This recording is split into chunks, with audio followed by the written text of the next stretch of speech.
Hello again. Welcome to this week's Just the Tip. My name is Corey with Me and Potatoes Organizing here in the Twin Cities. I am with my lead organizer, Liv, and we have been giving out all kinds of organizing tips and relocation tips.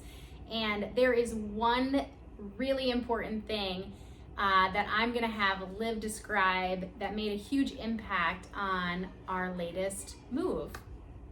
Yeah, so this tip focuses on categories or items that are maybe going to be going to a different room or part of the house in the new home.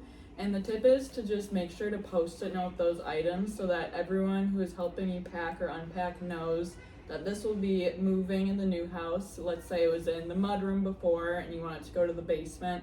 It'll just be really simple for everyone involved and the movers. So post-it note everything that's rearranging. Fantastic. That's something quick and simple, and you can just do a quick swipe through your house and set up those post-it notes. It makes it easier for everyone involved.